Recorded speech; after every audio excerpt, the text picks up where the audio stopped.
Welcome back. You're still tuned into Market Fatafat right here on ET Now, and Nifty is now down nearly 290 points, trading near that 24,520 odd levels. Nifty Bank too below that 55,000 mark. But let's get going with all the stocks that are buzzing in trade today, either on the back of news flow or on the back of fundamentals. And we now have Jatin Gedia, technical research analyst at Mirae Asset, now joining us. Jatin, thank you so much for taking your time out and joining us this afternoon. And Apollo Hospitals, that's the first stock that you've picked for us. Tell us, what do charts indicate for this counter? Yeah, see, in the case of Apollo Hospitals, there was a minor degree pullback on the daily charts. However, it has faced resistance around that 7,100 mark and is also now witnessing a fresh down move. So, we believe that there could be selling pressure in the case of Apollo Hospitals. On the downside, I'm expecting levels of around 68.25 to even 67.75 on the downside. The resistance area is placed at around 7,000 odd levels, so we can expect some weakness in the case of Apollo Hospitals going ahead. Okay, those are the levels to watch out for in Apollo Hospital. But Gaurav, coming to you, this stock was expected to be a big buzzer in today's trading session. IndusInd Bank on the negative side, but in fact the stock is holding up 1%. But nonetheless, we have seen downgrades coming in from brokerages across the street. Tell us what the earnings fine print is and what brokerages have made of this review. Well, yes, when we talk about IndusInd Bank, a weakest result is what we can call from the bank in this quarter, because when we look at profitability now, the bank has reported losses of around 2,300 crore rupees, and let's not forget that the overall one-off impact because of the discrepancies that the bank has found is somewhere in the tune of 4,700 crore rupees to 4,900 crore rupees in this quarter. So let's understand how the numbers have been. Net interest income, PPOP, profitability, all these parameters have seen some kind of losses. In fact, net interest income has gone down almost by 47% on a year-on-year basis, while PPOP and profitability actually reported losses in these jobs. When we talk about net interest margins, there also we have seen a sharp decline of around 170 basis points on a sequential basis, and as a result, when we talk about the overall asset quality also, there also we did not see any kind of uptick. In fact, asset quality deteriorated even further. As a result, when we talk about brokerages, all the brokerages have went ahead and cut their target price, almost all the brokerages. And when we talk about some of the brokerages like Investec, they have given a target price as low as 625 rupees. But even after such weak results, when we look at the stock performance, it is still holding up in trade today. But definitely on the back of these set of numbers and the management commentary that they have given for FY26, we are watching out on IndusInd Bank. Weak set of numbers, but the stock is holding up in trade today. That's as far as IndusInd Bank is concerned. But let's also put the spotlight on Bajaj Auto. Jatin, what are you making of this stock? Yeah, see, in the case of auto stocks, there was a sharp run-up, and post that the stock has entered a consolidation phase. Since last three trading sessions, it has been consolidating, and in this process, it has reached the level of 85.50, wherein the 40-hour moving average support is placed. So we believe that this dip that we have seen in the case of Bajaj Auto should be considered as a buying opportunity, as the overall trend is still positive, and this is just a brief pause in the overall uptrend. So we believe that there is a scope for the fresh leg of up move to begin from current levels. So consider buying this dip with a stop placed at 18,500, and on the upside we are expecting 9,125 from a short-term perspective. 9,125, that's the short-term target coming in on Bajaj Auto. But let's also put the spotlight on KEI Industries. They've acquired land for future expansion. In fact, the company has informed the exchanges that they've acquired land measuring 74,000 square meters in Rajasthan. This is for a consideration of about 93 crores. This purchase has been done from Rajasthan State Industrial Development and Investment Corporation, and the company has categorically said that this will be used for further expansion plans of the company. So on the back of this news flow, the stock is gaining in trade today, higher by 0.4%. Okay, so that's the take on KEI Industries, doing okay for itself amid a largely consolidating market. But let's move on, and Rabinder, you've picked out Astral for us. That's the stock that is in focus today on the back of its earnings as well. That stock up 4.5% as we speak. Take us through the earnings fine print.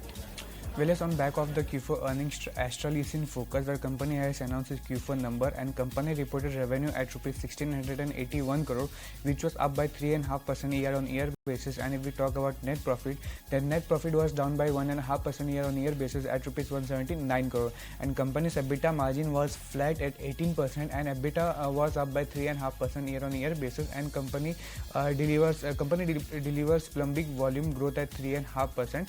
So on back of the mixed set of Q4 numbers, stock is up more than 4%. Up more than 4% in trade today, and we also spoke to the management. Polymer prices led growth is expected in FY26. That's the word coming in from Hiranand Sevlani, who is the ED and CFO at Astral. Listen into what he had to say about anti-dumping duty and tariffs going forward. Two, three things are there which can drive the market in FY26. Number one thing, polymer price. If the polymer price start inching up, the dealer and distributor which are completely destocked right now sitting with a very lean inventory, that will drive them to restock that inventory. That itself is going to give the reasonably high growth to the industry. Secondly, two burning issues are going on in the industry. One is the BIS. If the government is able to implement the BIS standard, then a lot of unorganized players are going to suffer, and a lot of this dumping of Chinese raw material in India will stop. So that is also going to drive big way to the organized player. Secondly, anti-dumping duty issue is also there on the card. We are expecting that the government may take any time that decision. I think our export contribution is hardly anything, hardly 1.5% kind of level, which is insignificant to our total top line. So we don't see any effect going to be there on the tariff on our company. These two things are there on the radar of the government. So once the decision is taken on these two, the polymer prices are going to go up by 10-15%. That will help the industry to the realization and the profitability. Okay, that's the word coming in from the management of Astral. Stock holding up pretty firmly in today's trade. On the flip side, let's talk about a stock that's beaten down today, and that's Gulf Oil, on the back of weak set of quarter-four numbers coming in. If you take a look at the stock performance in the quarter gone by, the company's performance on a standalone basis, revenue came in at 915 crores, which is up just 1.1%. Sequentially. Net profit has come in at 91.6 crores compared to 98.2 crores almost, which is down 6.7% sequentially. EBITDA is also up 2% sequentially, but EBITDA margins have been more or less flat at 13.6% compared to 13.5% year on year. Weak set of numbers coming in. The net profit has taken a knock of almost 7% on a sequential basis. On the back of that, Gulf Oil Lubricants is 3% lower as we speak. The stock is down 3% as we speak, but let's also put the spotlight on Sun Pharma. This will be reporting its numbers later today. Gaurav, what are the expectations from this pharma major?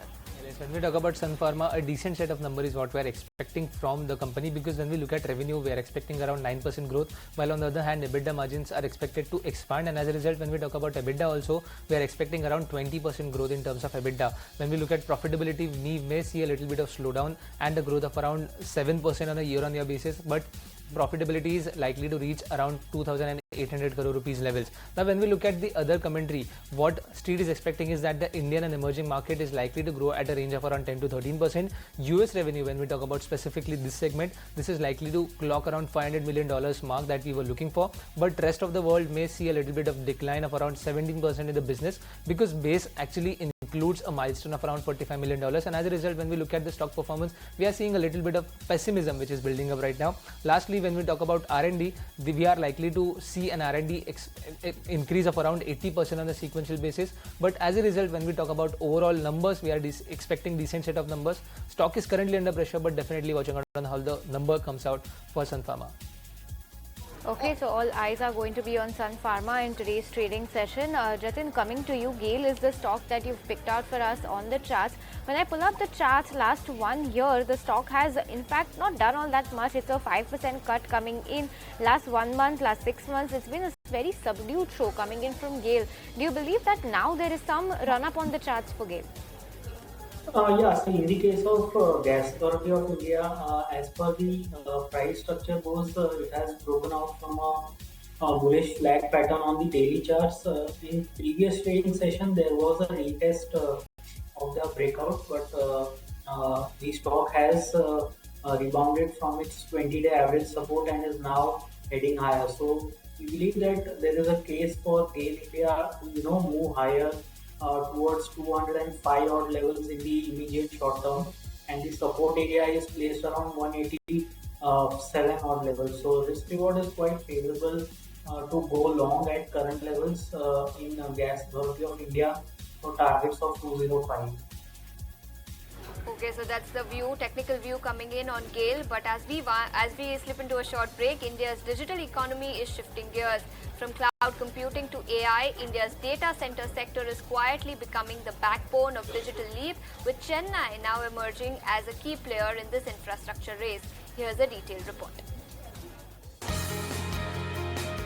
Data is the new oil, and as with any oil, it needs a robust storage infrastructure for maximum utility. Similarly, data centers have emerged as the unseen backbone of the Indian digital economy. India is one of the fastest growing data center markets in Asia, with capacity expected to triple by 2030. A digital revolution is unfolding, driven by cloud computing, AI, and data localization mandates.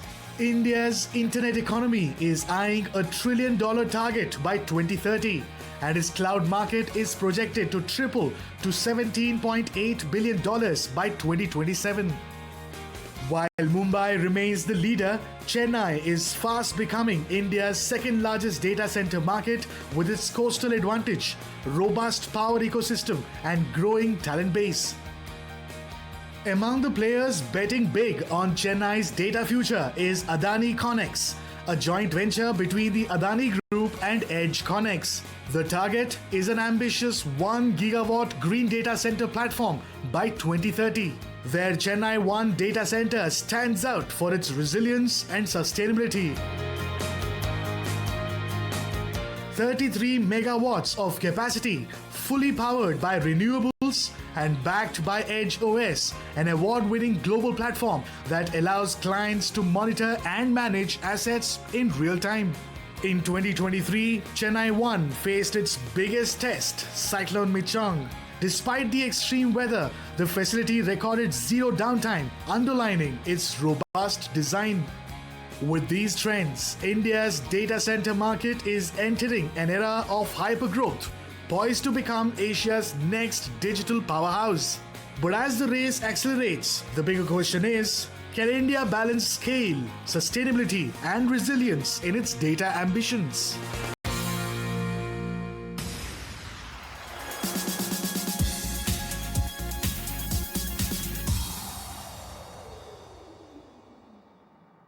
Time now to keep it going with more buzzers that are in focus today. And Ravinder, coming to you, Interglobe Aviation is the stock that you've picked out for us, popularly known as Indigo. Strong set of numbers coming in from the company, but outlook is rather cautious. On the back of that, the stock is not doing all that much. Take us through the earnings fine print. Well, Interglobe Aviation is in focus on back of Q4 earning, where company reported a revenue at rupees to 22,152 crore, which was up by 24% year-on-year basis. And if we talk about PAT, then PAT also saw a good uptick of more than 62% year-on-year basis at rupees 3,073 crore.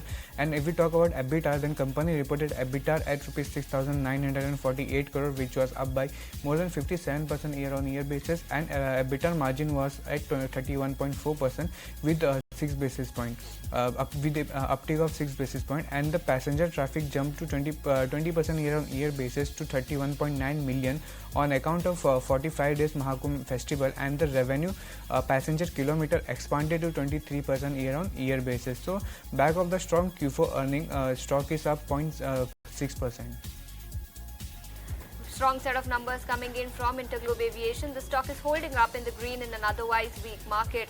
But Aditya Birla Capital, the stock has seen a solid downtick over the last few odd minutes. Jatin, what do charts indicate for this one? 219 is where it is currently trading currently. Yeah, see, in the case of AB Capital, in the previous trading session, it broke out from a 4-day consolidation on the upside. We believe that today the prices are retesting the breakout. So overall, the trend is still positive. However, today's weakness, we believe that is just a retest of the breakout that we saw saw in the previous trading session. So overall, we believe that the trend for AB Capital is still positive. On the downside, the crucial support is placed around 216 odd levels, and on the upside, we are expecting levels of 227 to 230 from a short-term perspective. 227 to 230, that's the target from a short-term perspective for Aditya Birla Capital. The stock, however, is under pressure today. But let's also talk about GMR Airports. It will be reporting its numbers later today, and on a sequential basis, we are expecting muted set of numbers. Revenue could come in at 2,636 odd crores versus 2,650 crores that the company had reported in the previous quarter. So sequentially, stable set is expected. Margins at 35.4% versus 37.4% that the company had reported in the previous quarter. So all eyes will be on GMR Airports as it will be reporting its numbers later today. Okay, GMR Airports in focus and 0.5% uptick coming in on the stock. There's also an acquisition coming in on the stock of GMR Infra, which is also why the stock is in focus. There's an agreement to acquire equity stake in ESR GMR Logistics Parks Private Limited by GMR Hyderabad International Airport, so the arm of the company, and that's the reason also why the stock is in focus. But let's move on from that, and Jatin, you've picked out HUL for us, Hindustan Unilever, on the charts. Give us a sense of what you are spotting on the charts, because last 6 months the stock is down by 5%, last 1 month, 5 days also no recovery coming in, last 3 months tepid moves coming in as well. What's your outlook on the charts? Yeah, see, in the case of Hindustan Unilever, the stock in the penultimate trading session closed below the 20-day average, so that's a sign of weakness. In the previous trading session, it did witness a pullback. However, the pullback fizzled out around the key hourly moving averages, and today it has again breached below the swing low. So that again indicates a resumption of the downtrend. So we believe that there could be further weakness in the case of Hindustan Unilever till the levels of 20 to 40 on the downside, and the resistance is placed around 2340 odd levels. So risk reward is quite favorable to go short in the case of Hindustan Unilever at current levels. We are expecting further weakness in the stock. Okay, so that's the take on HUL and the next levels to watch out for. But let's move on and talk about IRERA. This stock is in focus today because the company has said that it has filed an application before the Debt Recovery Tribunal, New Delhi, against Gensol Engineering and its arm Gensol EV Lease Private Limited, claiming a default of about 729 crores in all. IRERA is claiming a default of about 510 crores against Gensol Engineering and 219 crores approximately against Gensol EV Lease Private Limited, respectively, as per a stock exchange filing. And IRERA has already filed an insolvency petition under the provisions of the Insolvency and Bankruptcy Code, that's the IBC 2016, against Gensol Engineering. So another move coming against Gensol Engineering by IRERA. On the back of this, stock is lower by 2%. Well, yes, so that's as far as IRERA is concerned. But NBCC, Gaurav, why have you picked up this stock today? You see, a small update from the company is what we have received. NBCC has now received a work order. When we look at this stock never disappoints when we talk about the work order. So now they have received a work order worth 161 crore rupees. This work order is specifically from PFC, and this is for the World Trade Center, one of the buildings where at World Trade Center, which is situated in New Delhi, for PFC. Other than that, let's also not forget that NBCC is also going to come up with their Q4 earnings on the 29th of May, and that is the reason why this stock is definitely going to be in focus, because there they will also be considering dividend. So two updates for today. First is that the new order win of 161 crore rupees, and second is that the earnings date that has come. But overall, when we look at the stock performance, we are seeing some kind of bearish trend today. The stock is under pressure, down more than 1%, but definitely watching out on this counter. So the win is the reason why NBCC is in focus today. But let's also talk about a mining company, Hindustan Zinc. In fact, on the back of an update that has come in, the company informed the exchanges that they've received letter of intent from Andhra Pradesh government for grant of composite license for Balapalayam tungsten, which is a mineral block in Anantapuram. So on the back of this operational update that has come in, Hindustan Zinc is in focus. Not a major positive, and hence the stock is not reacting much to this news. Okay, so Hindustan Zinc flattish in today's trade, 0.3% cut is what we're seeing right now. But Ravinder, coming to you, Garden Reach, what a turnaround the stock has seen just in today's trade, because in the first half of the trade before morning bell, before the opening bell, you had a negative news flow coming in, but well, then you also have a positive news flow following it, and take us through everything that's happened over the course of the day for Garden Reach for it to be 11% higher right now. Well, as Garden Reach Shipbuilding is in focus, where two news flow coming in, one is positive and another one is negative news flow. If we talk about negative news, that the Bangladesh government has cancelled earlier order for construction of advanced ocean going tug for valued at approx 21 million USD. And if we talk about positive news for the Garden Reach Shipbuilder, that the company has become the L1 bidder for the construction of next generation of corvettes for Indian Navy, and the L1 bidder will be awarded 5 NGC ship at likely value of more than 25,000 crore. So back of the positive news flow, stock is up more than 12%, and it is a second top gainer in Nifty small cap index. Okay, so very good moves coming in from Garden Reach, up 11% as we speak. Let's throw light on Ircon International now. A weak set of numbers coming in for this company as well. Revenue has come in at 3,412 crores. This is a downtick of roughly 10% on a year-on-year basis. Net profit at 212 crores compared to 247 crores, down 14% year-on-year. EBITDA has also come in at 250.5 crores compared to 330.5 crores, which is down 24.2% year-on-year basis. And EBITDA margins have also shrunk quite significantly at 7.3% compared to 8.7%. It's a 140 bips downtick coming in on the year-on-year basis on that front as well. So all in all, weak set of quarter four numbers coming in for Ircon International. The stock lower by almost 3% as we speak. Alright, so that was the last talk for today. Jatin, Rapinder and Gaurav, thank you so much for taking us through all the stocks that are in focus, either based on news flow or on the basis of fundamentals. But that's all the time we have on this edition of the show. But don't go anywhere. Closing calls will take all the action forward. Stay tuned.